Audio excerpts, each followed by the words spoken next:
So guys, in this video, I'm going to show you how to configure NLB. In order to configure NLB, we have three servers ready: server one, server two, server three. They're all part of. They're all member of this first server. I've also taken snapshots of all these servers, so they're all on the same level.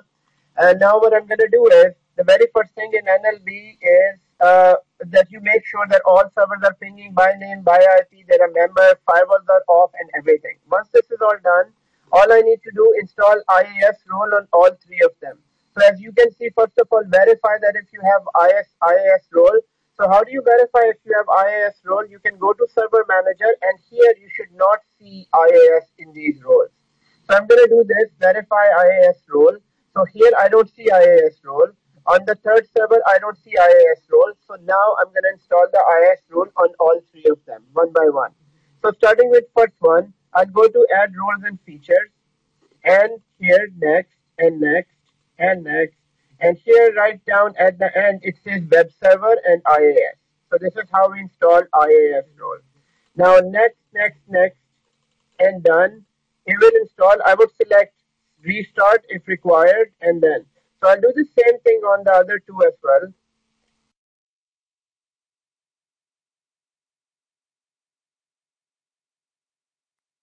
So here, next, next, next, and IAS selected.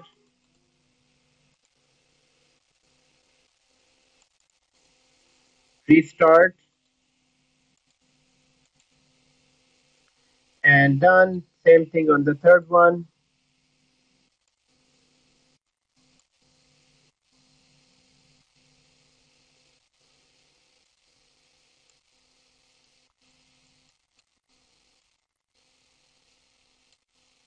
So while IAS is installed, I'll move on to the first one. On first one, it is completed. It does not need a restart.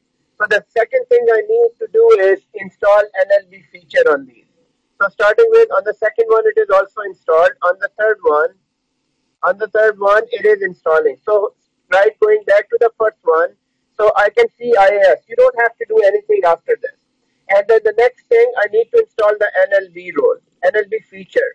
So why I'm saying it's a feature, because you won't find this in roles. Actually, you need to go on to the features here, and then you would see NLB right here. So here, if I go down,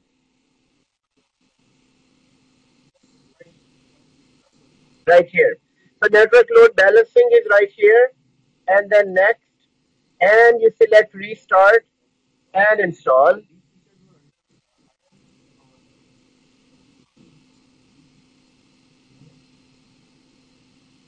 Just a second. And I'm going to do the same thing on the second one. So add roles and features, and next, and next, and next. In features, you just go directly here. You would see it's not under anything. It's right here, right in the root of the list. So again, next, and you select restart if it requires. And next, I'm going to do the same thing on the third one. And close this, add roles and features. It's not in roles, I can go to NLB. So NLB,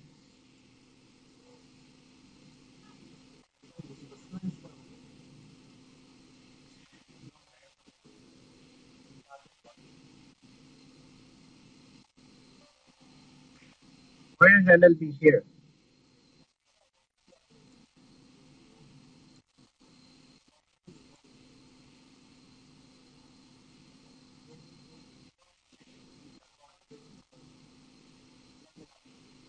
Okay, it's already checked on this. Okay, it's fine. So here, now I have, so now NLB is installed on all three of them. So here, once this is all done, all I need to do, so I have IAS, and since it is a feature, you won't see them here. You won't see it here. So you need to go to Tools, and within Tools, you need to go to Network Load Balancing. So it's right here, Network Load Balancing Manager. Now, this needs to be done on only one machine. Only one machine. But in case, I'll just go to all of the other machines as well. At first, in order to make a cluster, I need to do it only on one of them. So let's say I machine and I'm creating an NLB. But before doing anything, let me make sure that the NLB wizard was finished, and let me verify that all of them have network load balancing wizard. So here I would open network load balancing on all of them.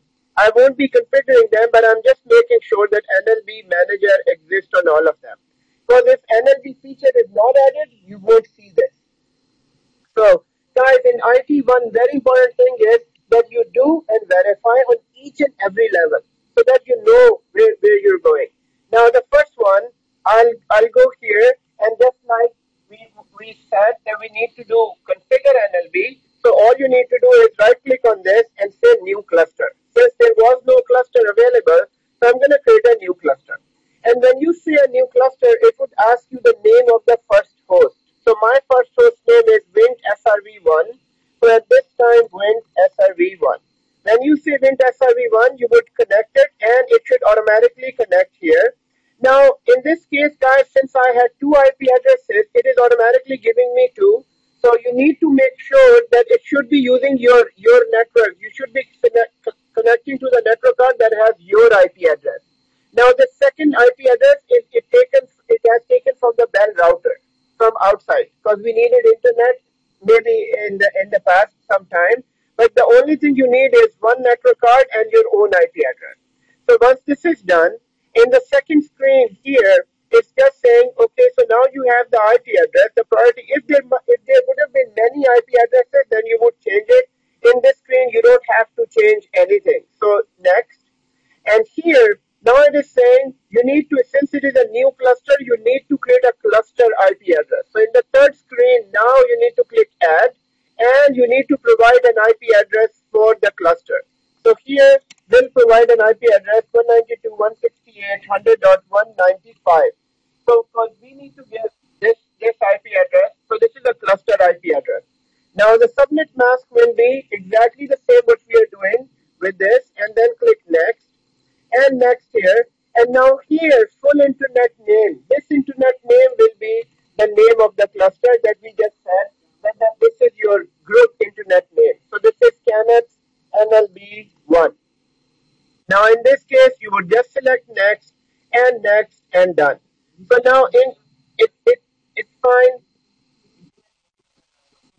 In this now, you have to be patient. So what it is doing is that in here on the screen, guys, here right after doing this, it does wait for some time. And what it did actually, it configured the cluster on the first node. It haven't configured the cluster on the second node yet. Now, so the first node is available on a cluster. So if it is green, then it means it is working. If it is of any other color, let's say if I stop it. If you stop it, then it will be red. So if it shows you red, it means cluster is there, but it's not working. But so all the time, it should be running. It should be running. So it is running. So it goes to yellow. Yellow means that it is trying to start, or it is trying to connect, and in few moments it should say that it should turn back to green. Now this is the same thing for all of the others. And sometimes, guys, it was yellow at the moment, so you need to press F5. So just say F5 and it will turn to green. So it won't change the status by itself, but it is done in the background. Now the second one, on the second one we do have NLB, but we don't have to do this. All you need to do this is on the first server. On the first server, as long as the NLB services exist on all of them, all you need to do is that on the first server, you need to right click on a cluster and add host to the cluster. So now this is how we add the other host to this cluster as well. So add host to the cluster. And in this, it might be a bit tricky here. Because if your DNS is not working, your network is not working, you have basic issues, it won't work. So make sure you don't have those basic issues. But if it doesn't work, don't panic, just fix your basic issues. It should be pinging by name, it should be pinging by IP address, and then only. So here, now I'm going to add my second machine. So my second machine is Wint SRV2, and then connect. Let's see if it connects. So it immediately connected because I don't have basic issues in my network. So next, here it's saying that, okay, you're using, this is the IP, it has only one network card, it automatically taken it. And then network card. And next one, next finish.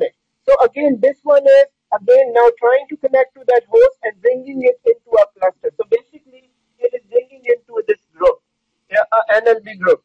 So in few moments, it should be changed from pending to connected. Now guys, the cluster I can tell you is very sensitive. So if it has any network issue, any network glitches, any storage or any problem, it won't configure it. So you have to make sure now you're on a level where you should be able to fix the basic issues here and there. So guys, my both nodes are green now, which means now I have two nodes in this cluster. Now the third thing is I would add the third. So the third machine, which is 3 and connect.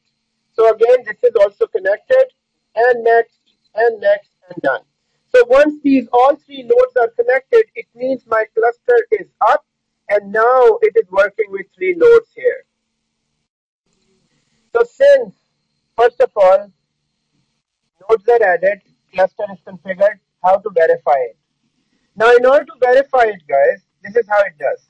So I have three nodes here, and this is the IP address. This is the virtual cluster name and the virtual IP address, right? This is virtual cluster name, this is virtual IP address. Now, these all three servers have IaaS service.